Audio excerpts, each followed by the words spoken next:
Hi there!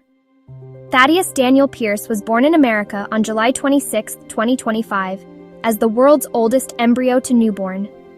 The embryo that became newborn Thaddeus was created in 1994 and had been frozen for over 30 years. Thaddeus's birth broke the previous record of 30 years, set by twins born in 2022. So back in 1994, Linda Archard and her then-husband, with the assistance of an in vitro fertilization clinic, created 4 embryos. One of the embryos was implanted into Linda the same year and became their daughter. The remaining 3 embryos, including the one that would later become Thaddeus, were kept in long-term cold storage for decades.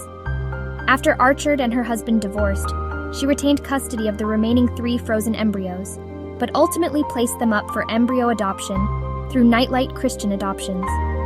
Archard specifically requested a white, Christian married couple in the United States to be the purchasers and the potential future parents of the potential future babies.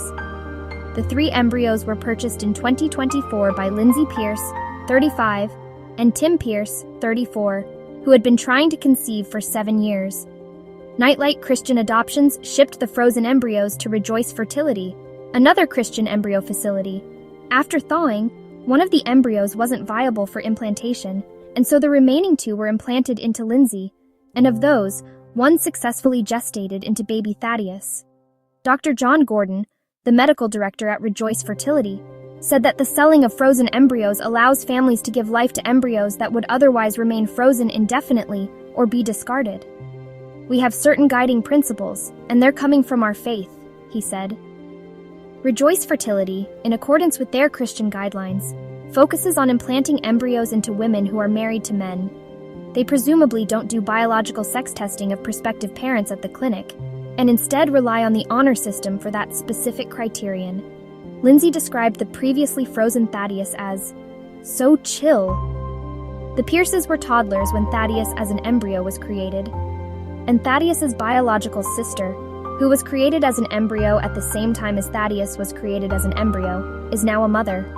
A single cycle of in vitro fertilization in the United States can cost $15,000 to $30,000, or about $13,000 to €26,000, with many patients requiring multiple cycles to achieve a successful gestation and birth, resulting in an average total cost of $40,000 to $60,000, or $35,000 to €52,000, or more.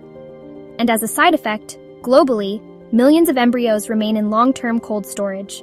Unlike human personal egg and sperm sellers who receive monetary compensation, embryo donators typically do not directly profit from the transactions. Rather, it's the fertility clinics that profit. As the market for making and selling embryos grows, many of them remain in storage indefinitely, or are destroyed because of the expense, or because they're simply leftovers. The Archards, the Pierces, and the facilitating fetus agencies, all claiming to be Christian, played a part in choosing to create, freeze, store, and donate or adopt embryos through a lengthy and costly process instead of facilitating the adoption of babies and children who already exist. As the market for frozen embryos expands, most of the millions of babies and children who urgently need families now will age out of foster care and orphanages. In vitro fertilization patients often cite a desire to experience pregnancy and childbirth, despite a medical inability to conceive and gestate naturally, as motivating factors.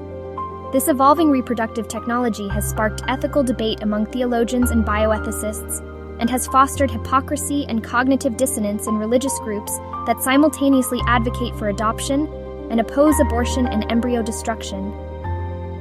United Nations Children's Fund, or UNICEF, estimates that approximately 153 million babies and children worldwide live in orphanages or foster care, which includes group homes and residential treatment centers, or regularly experience homelessness.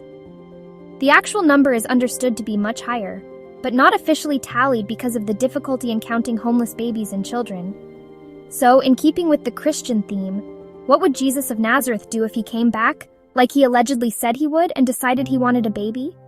Would he find a willing woman with a uterus to gestate an embryo he purchased? Adopt a baby? Impregnate somebody himself? Ask his daddy for a baby sibling? Feel free to leave your guess in the comments, and thanks for watching.